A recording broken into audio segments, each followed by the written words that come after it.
Good evening, students. I think like last month, we have another eminent speaker amongst us, Dr. Lalitha Rudraiah.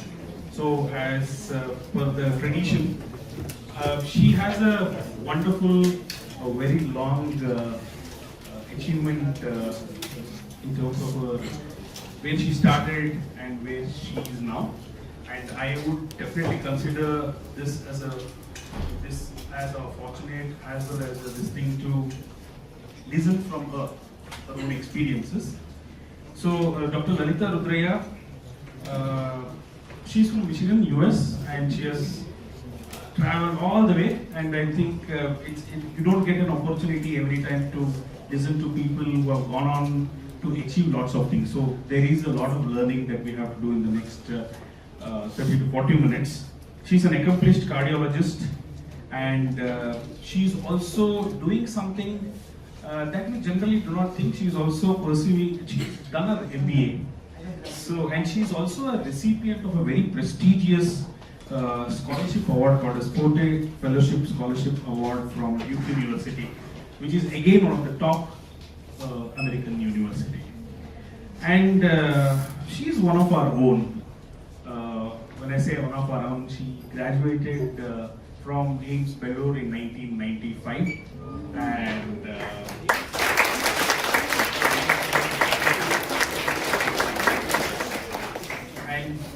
and imagine probably 20 years later where all you can go, explore, achieve, and this is a glimpse of when you take the right steps, when you take the right decisions, where you can reach.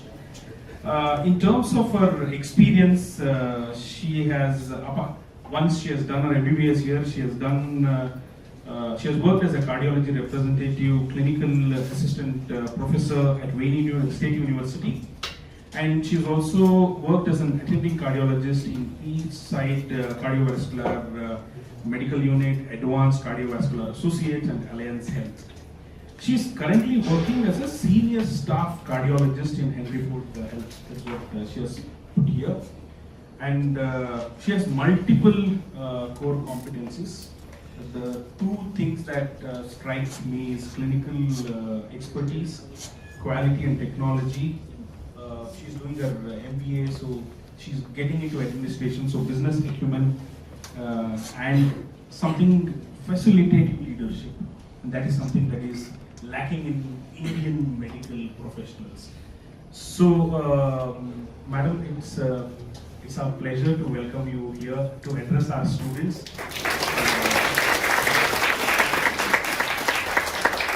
And I think Madam is completely open for any one of you to probably interrupt in between and ask you the questions. Anything about whatever she presents or otherwise. So please feel free, because this needs to be like an interactive session, and you won't get these sorts of opportunities every time. Okay? Over to you. Thank you. well. I truly appreciate the generous introduction, and I have a few words to add. First of all, I'm a very proud alumni of Chinchinagiri in Bengaluru. I was the fourth batch, the third regular batch, in 1988. And then it all began, that's where the journey began. It was like this, you're the first batch of this campus, I was the fourth batch, the third regular batch. Can you hear me? Can every one of you hear me?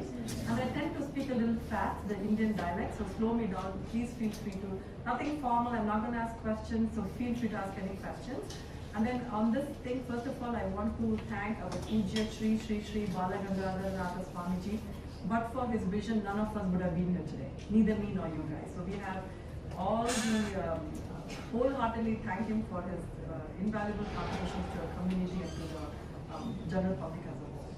And further, want to extend my heartfelt gratitude to His Holiness Parama Pujya Shri Nirmalananda Swamiji, who has been in contact with us every time he comes to the USA. We have a USA alumni committee, and then I literally talk to him every time he comes to the USA. He always wanted me to come back and do something here. And I also had a very core inborn, wish that I should come back and give back to the community. So what better way than to reach the niche population like you guys and teach you good stuff, because you cannot teach an old dog new tricks. It's always better to teach a new dog new tricks. So that's why I said this is the target. And then first of all, I want to congratulate you all on the journey. It's going to be hard, and with what Dr. Virupaksha said, it's been, I have a nice CV, but it did not come easy. A lot of hard work, a lot of hours, and you're going to have a lot of hurdles. People are going to keep stopping, you can't do this, you can't do that, but sky is the limit. So we talked about that on the career opportunities. And then thanks to Dr. Nagarur sir, the Dean and the Principal of this esteemed university, for inviting me, and also Ms. Malini, who took a personal interest to have this session for you guys, and I was very happy to do that. And then what I wanted to say was, she wanted me to do two things. One is a brief, since that's my field of expertise, I'm going to give you a bird's eye view. When I say a bird's eye view, cardiology is very, very vast. So we're just going to give a little, little teaser, just tease the top, so you guys can open your brains to what cardiology is all about, why is it so important in India, what is happening in the current Indian cardiology arena, etc. And then further on we have, let me do the talk for about 15-20 minutes, and then you guys can write up your questions and feel free to ask me anything you want to do after. Following which, I think she wanted me to talk about career opportunities in the USA and in general as a whole, like what doctors can do in the future, and then we'll be happy to do that also. Okay? So I don't think we have any limit of time, so it doesn't mean we have to. So it's truly commendable about how big this establishment has been, and it's less than a year that the college stands here today in physical form. So I think I just have to applaud all the administrators, the Coach Swamiji, and all that. So starting off, I'm going to throw a general caveat for you guys. As a physician, I've always been a very firm believer that we also, besides taking care of patients and doing all of that, we also have to extend our facilities and use our knowledge to educate the community, which is very important. Why do I say that? Because remember this one slogan going forward. Prevention is always better than cure, right? So that is very, very important. We all cure. We do high-end procedures. So I'm a laparoscopic surgeon, a robotic surgeon, etc., etc. So what are you doing? What happens after? How do you stop this disease from taking its form? So it's very important. All of you should really, which is what is lacking as a general, because we're all so much in a rush. The digital technology era, right? We're all moving so fast. So take those few extra minutes, not just do the stent or do a procedure, not just do an appendectomy. What to do after? How do you recognize other people in appendectomy? How do you spread the message around? So that's very, very important. So as per the request of Ms. Malini, Dr. Malini, I prepared a brief presentation about heart disease as an overview in India. Okay, so I don't have, the slides are not busy, but I'll be talking quite a bit, so please pay attention. Okay, so obviously as you see there, I'm an MBA, and why an MBA, we'll talk about that in the career opportunity section, but we're going to talk about heart disease. So moving on to the next slide, why is it important to increase awareness of heart disease? Anyone? Like I said, very informal, no one's going to get penalized, this is your time to make mistakes, so please feel free to ask questions. Why is it important to increase awareness of heart disease, and why did I put this slide together today? It's because, any takers? So first, one thing that Indian students need to learn compared to USA students is to talk. That is the biggest problem I had when I went to USA. We have so much knowledge, we don't talk. Because culturally we are asked not to talk, we have to talk. Anyone would like to take a jab at this? It's because India is becoming the hub of heart disease in the world. And you know why that's happening? Your next slides are here to prove that. And again, this talk was based on the concept of prevention is better than cure. Pay attention to these numbers. Look at this slide. Look at the number of cases we had in 1990. This bar diagram represents number of cases of heart disease in 1990. 2.57 crores. Look at where we are today, almost double. 2016. How do you explain this? Look at the death, about 13 lakh deaths in 1990. Look at the death from heart disease in 2016. This is not even updated data. I could not find updated data from 2024 because Indians, we don't do much research. I was telling Dr. Malini this. So we are 28 lakhs. We're way behind, and this does not represent the picture we have today. So I'm sure it's astronomically high compared to what we have. So this is the reason why we have to talk about heart disease and what we're going to do to prevent it from happening. Okay? Next slide. What causes the more deaths? There you go. Okay, I wanted to answer this after 3 slides. Heart disease is number 1. That takes you to the next slide, okay? Look at this. Top 10 causes of death in 2016. Like I said, not updated data, but despite that, see my heart disease is the top one, right? Number 1 cause of heart disease, both in men and women. American Cancer Society has been very good about promoting breast cancer. Breast cancer still does not cause as much heart disease, does not cause as much death as much as heart disease does. Every 54 seconds, pay attention, every 54 seconds somebody in the world is dying from a heart attack. Okay, so that explains the extent of what of economical, social, financial and health burden this is to the world. You know, so that's why it's important to understand this picture.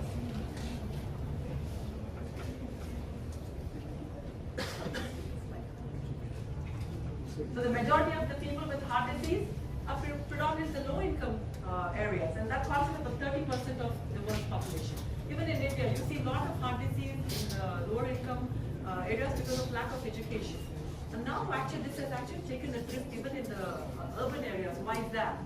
Because urban westernization, the lack of awareness of food. You know, people think it's fancy to eat KFC. It's not. It's a death sentence. You cannot not be in KFC. Once in a while is a treat, but you cannot make it a habit.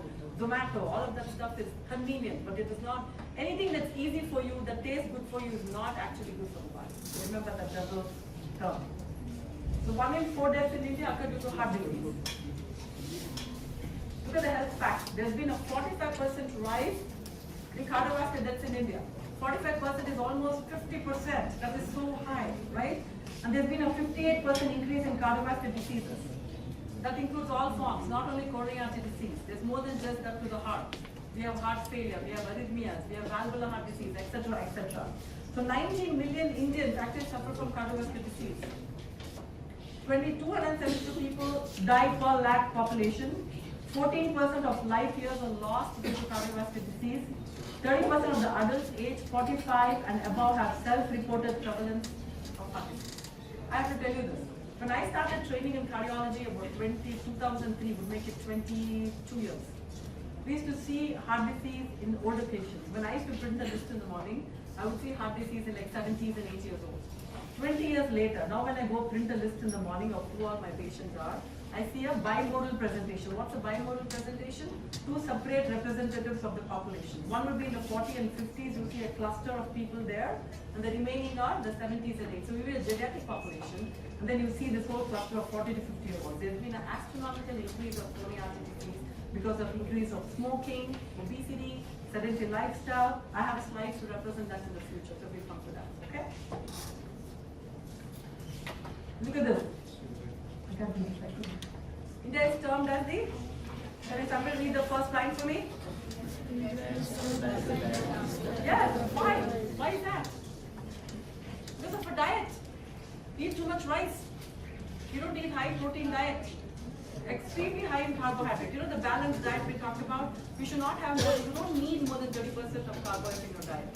The rest should come from vegetables, fruits, protein, or natural sugars, or complex carbohydrates. It should not come from refined carbohydrates. So eating a grandma's old red rice, nuchaki, was way better than the fine basmati we eat right now. So these little things have contributed to the burden of heart disease that we see today. So what's the next one? It holds the highest number of diabetics after China. with the world's epidemic of diabetes. You know, we call this skinny fat. Heard about that? You could be all skinny and within the BMI, but you all have a paunch. Most of Indians of us have paunch. It's because we have visceral obesity. You know, if you have, you know, how many of you are familiar with the Kardashians here, American thing, young women? Kim Kardashian, you know, all those mahal, everything on so you can say that Himalayan and got very much of what the reason I bring that up is I want you to remember this when I use these words. You know, there are two forms of body, more than two forms of body shape. We call the clear shape, where your bottom, the butt and the thigh distribution of fat.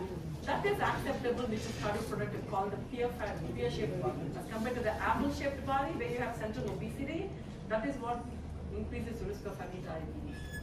Diabetic patients have a 5% increase risk, 5 times higher risk of having heart disease. That's why it's very, very important to educate your patients on how your family members, your moms, how to shop at home. Eating more rice, inna tinnu, Lakshmi, Anna, no, not needed. Tarkari, mudde, important, you know, so very, very, we'll come to that, okay? So the next thing is, according to a study in 2021, in America, the American Society of Pediatrics reported type 2 diabetic in a 10-year-old. So you can just imagine how the food trend has changed. Type 2 diabetes was reported in a 10-year-old, which is very bad because of obesity. Last condition is more prevalent in, read the last one, Goa, Karnataka, where we belong. Kerala, Tamil, this is the population you're going to be seeing, so that's why it's important to understand, okay? What are the risk factors for heart disease? The conventional risk factors, diabetes, hypertension, smoking, obesity, high cholesterol, family history. So the further breakdown of this would be this one, what we call the modifiable risk factors, and the left red side represents the non-modifiable risk factors. What do you mean non-modifiable? You cannot change no matter what you do. You cannot choose your parents, can you? No, non-modifiable. So that becomes a non-modifiable risk factor. Your genes, genetically you're prone to develop heart disease. Second is age. You can't stop from aging. You can do all the lips and tongues and plastic surgery. You cannot stop aging. So that's where that comes in. And then you have gender. See, females have better cardioprotective until they have menopause. Why? Because estrogen has a cardioprotective factor. But once you reach menopause, your risk of heart disease actually equals and supersedes that of men. Because women live longer traditionally. Women have life expectancy that's longer than that of men. Okay? Then coming to the other modifiable risk factors, the same thing. But now the new addition to that would be, that leads to what? Lifestyle leads to what? The magical expert. Stress. Physical and mental stress are having a huge burden to heart disease. Okay, so that's what's happening. So we're just going to break down one factor quickly by just a few terms. Hypertension. What is the definition of hypertension? It is the pressure executed by the blood column on the arterial wall. That is the textbook definition. It's not a number. Okay? And then what happens when you have hypertension? It's a silent killer. Until you see the detrimental effects of hypertension, you might not have any symptoms. What all can it affect? It can affect your brain, it can affect your eye, hypertensive retinopathy, hypertensive encephalopathy, hypertensive heart disease, hypertensive renal disease, name it, and then it's, it just goes on and on. And then it's a silent killer, so it's very important to recognize early hypertension and treat early hypertension to the numbers that are published by the American College of Cardiology. We don't have any Indian guidelines as far as I know hypertension. This is another reason why we have hypertension. What is this? Whole foods, right? Your food should be as colorful as, the more colorful your food, the better for you for your body. When I talk to my American dietitians who actually work with us in clinics and the hospitals too, they always say, to this day, the Indian thali is the best diet you can have. No high protein, no keto diet, no adu, no idu. They say, the reason it was designed, they say, is everything in moderation. That is why the katori, that is, what is that? Portion control. That's what we call. So you have everything. Majge, mosuru, murta, palya, karu, a little bit of sweet. But everything is no more, no serving, that's it. You eat everything and you're done. One chapati, little rice and etc. So they say that is the best diet when I talk to my cardiology dietitians who help us take care of patients. Look at what's happening on the right side. This is what westernization has done to us. Donuts, burgers, fries. And what happens? What has happened to the Indian people? It's cool. Only our magatinta, nan magatinta. No, it's even in our own family. That's what I'm telling you. They're not understanding the long-term implications of this. So you as educators, as doctors, should take it upon yourself and educate the people around you. Once in a while, okay, but this should not be the norm. Zomato should not be the norm for you. You have to work hard to be healthy. It doesn't come easy. Real food versus fake food. Look at what real food is. Rich in nutrients, vitamins, minerals, lower in calories and sugar. This is the caveat of this whole slide. This is the take-home message. Lower in calories and sugar, no additives and chemicals, because that can cause you to have cancer, right? It can cause carcinogenesis. It helps control your blood sugar and also optimal organ function. It helps support the local farmers. You're also giving a good economical thing to a local farmer. See what happens on the right side. High in sodium, high in calorie, high in sugar. You can't even get me talk. So whatever, in simple words, this is what I tell my patients. Anything in a box and a can, do not shop. You cannot shop anything in a box and a can because the media of preservation they use is salt. Sodium is a preservative, so high salt. And also you should learn to read the labels. Read the labels. What they say in the label is the amount of sodium and all is per one serving. If you bottle someone like Coca-Cola, I'm going to example. In the serving this will probably be 250 ml. Serving only 2.5 servings ಹಾಕಿರ್ತಾರೆ. So 100 ml is a serving. You have to be smart to do the math. If I drink this, I'm getting 2.5 times of sodium, 2.5 times of calorie, 2.5 times of sugar. It's not just one thing. So that is why you need to teach. That's what I teach my patients to learn to read labels and shop right. That's where it all starts. Okay, once in a while you have it a party, save it for not even weekends, once a month, anniversaries, celebrations. Please bring some Coke, have some cake, no problem. But it should not be the daily thing at home. That's what I'm trying to say. Okay? This is what whole foods. See, processed food. The center one is all in can. So you have to go to the local market and get your vegetables. Don't use vegetables in a can. I don't know, Indians are trend out today with the can is part of it. I see in the urban friends, they don't go and shop. They just order, blink it, right? Everything blinks. And then the last one is the very high processed foods. Then coming, that's about hypertension and nutshell, but nothing, they didn't touch anything about it. Diabetes again, look at what's happening in India. Take a minute to read the numbers. Look at how there's astronomical growth of the number of diabetes from 2019, 77 million to the projected is 134 million in 2045. I mean, it's going to give you a lot of work to do for sure, but look at what's going to happen to the population, right? And then there's a famous study called the Masala study that was done in America where they showed all the guidelines we have is based on white people. Studies have not been done on Indians. So the Masala study said, if an American blood pressure 120/80 today, Indians are 110 because we clog our coronary arteries. You know coronary arteries, right? We are doing our dissection. So we clog our coronary arteries at lesser blood sugar numbers, lesser blood pressure numbers, lesser BMI numbers. So we have to be very, very cautious because we're genetically prone to develop more heart disease. The South Asian population, which includes India, Pakistan, Sri Lanka, Maldives, and then Bangladesh, etc. Again, we said this already. Why is this happening? Is Western food better than Indian food? No, wrong. That's what Western food doesn't do. It's not cool. This is what's fantastic. It's a blessing. You don't know Gupila Bele. Ask me after 30 years of age.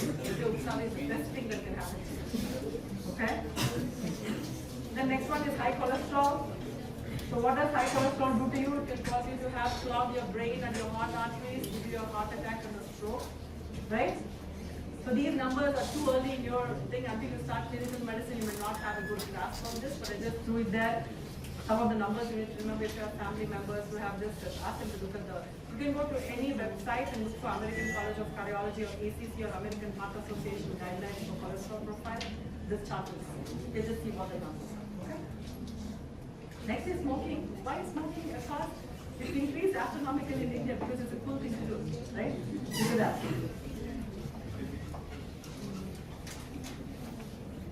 Any takers on this? 5,500 young people start smoking every day. It's good for, so you pay to get sick. How stupid can you be, right? You pay to get sick. This is what you do to yourself. So this is what is happening in the world of tobacco. Men, women, and young women have started smoking a lot. I'm shocked like when I came back now to see how it has become. Sedentary lifestyle. Where is this coming from? People used to walk, right? This was how it was 25 years ago. But what are we doing today? Scientists have shown sitting for 5 hours is like eating a cup of sugar. That's what they're correlating it with. 5 hours to computer there is like eating a cup of sugar. So we see how much of calorie deficit you're having in terms of calorie burning. Right? You're wasting so much. It also causes neck problems, using your carpal tunnel issues, back issues, a lot of things. All these gadgets. Then what are the negative effects of sedentary lifestyle? It can cause intestinal ulcers, it increases risk of diabetes because of lack of activity, it causes lethargy and sleepiness, also causes osteoarthritis for overuse of your gadgets. So what is recommended? Exercise. We talk about how much the American College of Cardiology recommends exercise. Stress, we all know what stress does. Stress cannot itself do anything, but it causes secondary effects because this is what it does. Increases your blood pressure, increases your heart rate, it causes stress is a chronic inflammatory state to the heart. Obesity is a chronic inflammatory state, so is the stress. So this causes alteration in the internal milieu of the endothelial cells. By virtue of that, you develop cholesterol and plaque deposition that can set up a nidus for development of heart disease and stroke. Okay? And the other thing is disruption of sleep. Sleeping for 7 to 8 hours is a luxury in your life. I don't see any one of us ever get that. Because we cannot turn off the blue light. That WhatsApp not WhatsApp not constant interruptions with messages and all of that stuff. So we are not getting enough. And stress also increases your cholesterol level because it increases your cortisol level, right? So symptoms of heart attack can be different in men and women. We talk about that so they can see all the reasons here. They have, not everybody comes in with chest pain traditionally. Some people can be having shortness of breath. Some people can just be tired. That could be a manifestation of coronary artery disease. And then we spoke about this. We'll talk about prevention in the next slide. Tips for a healthy heart. We just went over this. Cut the fat, healthy diet, walk. Not only in the morning, you can walk anytime. As long as you make the time for that. Avoid excessive alcohol. Alcohol does not cause coronary artery disease, but it can cause what we call cardiomyopathy because it has a direct toxic effect on the cardiac and the myocardium. Okay, so it can cause what we call alcoholic cardiomyopathy. So the key heart health numbers, you know what the numbers we talk about? Property there, bank balance there, how much is very important. You can only enjoy those if you have these good numbers. Remember that. Okay, if you have to live up to whatever you have in the bank, make sure your blood pressure is good. Blood pressure numbers have to be stringently controlled to where we want it to be. Not everybody needs to be at 120 AP. You need to make, there's a different chart for different age groups. Based on that, you need to do what is good control for that person. Okay? Then you talk about body mass index. BMI, usually in the cardiology world, we don't make much of it right now because of the nature of distribution of the fat. We basically go by hip-waist ratio. Okay, so I don't know what India does, but that's what we do. Blood sugar levels, the higher the better. Total cholesterol levels, we talked about it when you reach clinical management. And the HDL cholesterol represents how much exercise you get or how much activity you get on a daily basis, and that will tell us how much. Eat more color, like I said, not many yellow. There should be a confluence of many colors. The more colorful your plate is, the more healthier you eat. And always stick to local fruits. Local fruits, local vegetables, very, very important. The American Heart Association recommends at least 30 minutes of vigorous activity at least 5 times a week. And then recommends at least 2 days of weight training, which we don't do a lot. We don't do muscle mass. We have very less muscle compared to the American counterparts. So it's very important. Most of women after approaching 40s into menopause, we lose a lot of muscle mass. It's very, very important to work on the muscle mass when doing weights.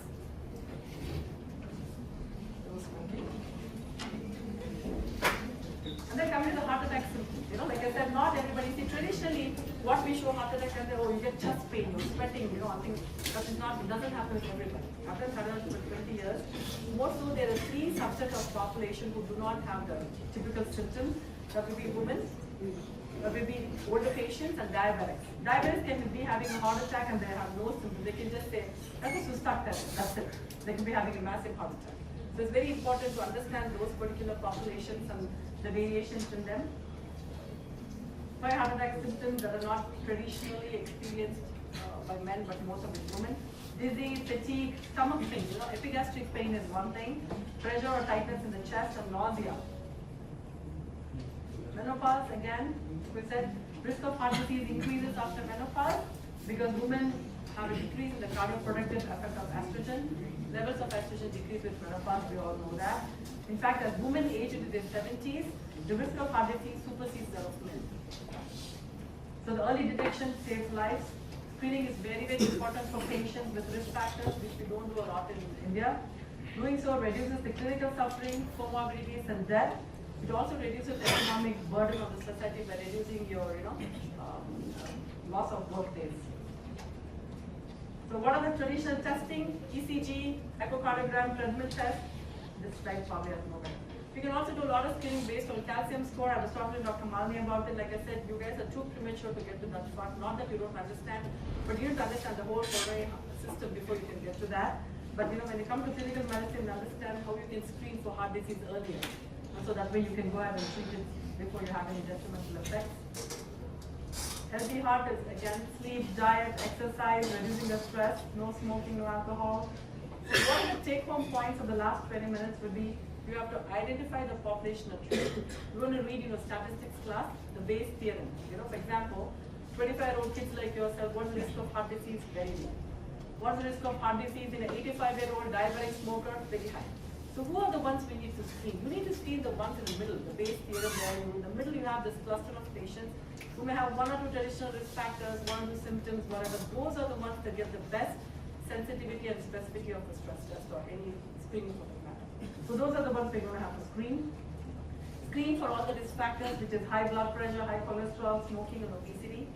Identify subtle symptoms, like I said, in these important groups, which will be women, diabetics, and older patients.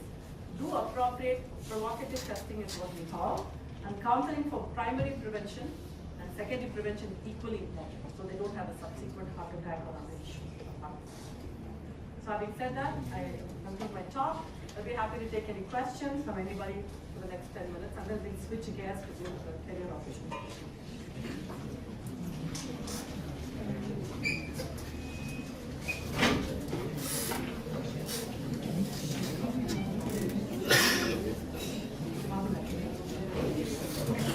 So I understand that I have to attend to something, so I'm going to go ahead and talk about career opportunities for people who want to pursue in the USA.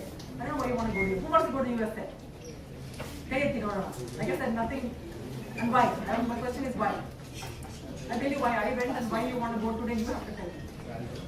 Salary. Salary. Salary.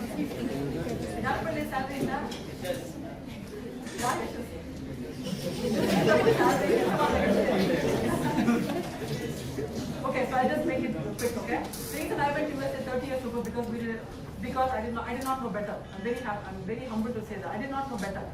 Mother America, I just went, I don't think that must be. So that's why I went. I did not know how different medical systems were in India versus USA. So now coming to the request of Dr. Malini, and I'll be happy to share talk or maybe do an online session down the road when I go back to USA next week. The thing is, we have two tracks. The traditional clinical track and the non-clinical track. For you guys to come to USA, right now as of it stands today, we don't have any what we call observership. Observership is where I was taking my exam on the side, I was going to the hospital and watching what they do. I did not even know how a chest tube was because we did not have it in Bengaluru. But now you guys are way advanced in medical training here, so I'm sure you've seen it a lot. Turns out that you have to take the USMLE exams, which should be step 1, step 2, step 3. As of 2022, and the exam fees is, I checked this morning because I want to give you the right information, $1,020. That is like 88, 90,000 rupees. Which is not Indian rich. You guys can afford it. So then the 1 and 2, but 1 ನಲ್ಲಿ ಏನಾಗ್ತಿದೆ number ಕೊಡಲ್ಲ. They have to give a 3-digit number. Pass or fail ಕೊಡ್ತಾರೆ. So that does not carry a lot of value in getting you residency. Step 2 ತಗೋಬೇಕು. Step 2 ತಗೊಂಡು based on that you're getting residency. Traditionally, we are considered foreign medical graduates because we have a foreign medical degree. It's hard to get into surgical specialty until you come and do research for 5 years or that. Provided you have a visa to come in. I hate to tell you, President Trump is not a good thing for other immigrants because a lot of things are going to change in the IRS world, the immigration. So it turns out that you have to do that, but if you get it, lucky you can marry an American-born girl, American boy, or whatever, get your visa come in. So that USMLE is valid for 7 years. First step, there's something called a clinical skill assessment. It has to be taken within 7 years. You apply for traditional residencies, and then there's a what you call the electronic residence application system. Then you have to enter the match program. The match program is if you interview 10 programs, the program they interview, you rank them, they rank you. So it's a probability of who matches where. You may not get your first choice, you may get your 7th choice, and you obviously do that. So that's a clinical, traditional track. But there's also non-traditional, non-clinical track that you guys can work your way to USA by doing MBA. Why did I do an MBA? Because I wanted to understand the health economic status, and I also wanted to be involved in policy making in health care, because the reason where we are today is because we don't have clinicians involved in policy making. So that's why I went on at age 52 and got a 2-year MBA degree from Duke University with the health sector management certificate. So sky is the limit, you can do anything.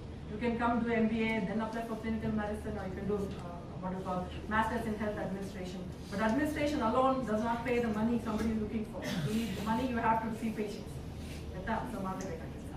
So having said that, what else can I say? What other opportunities can I say? Residency, match in there. Any questions in your part, please feel free to tell me.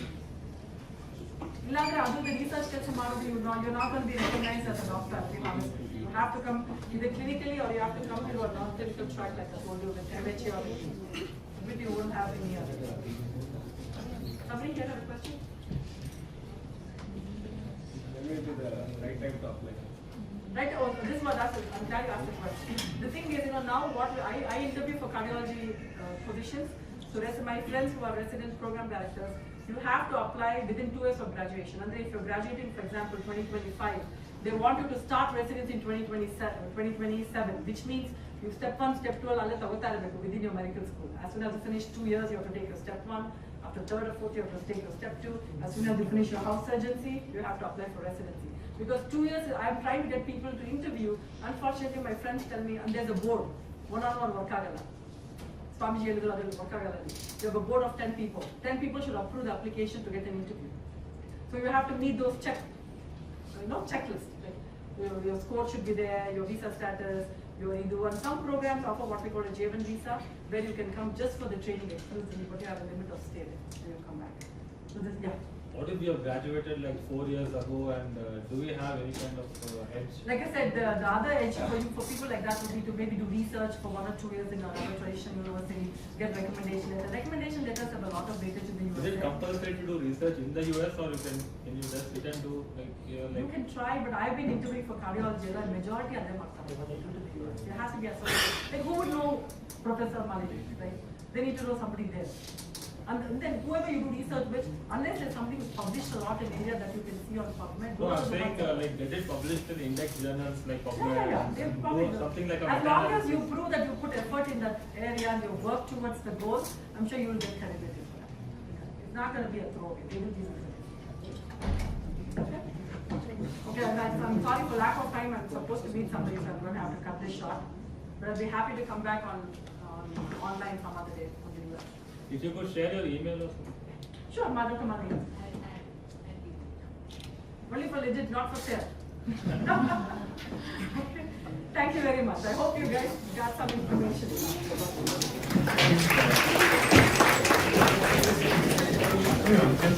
As a minute, ma'am has to rush for another thing. So like she has told, probably she's trying to see whether she can meet you all online at some point in time.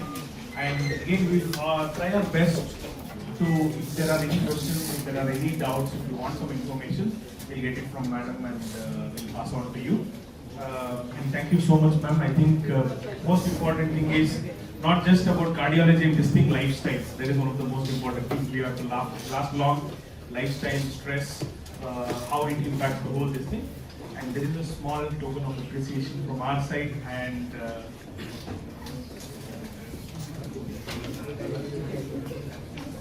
One second.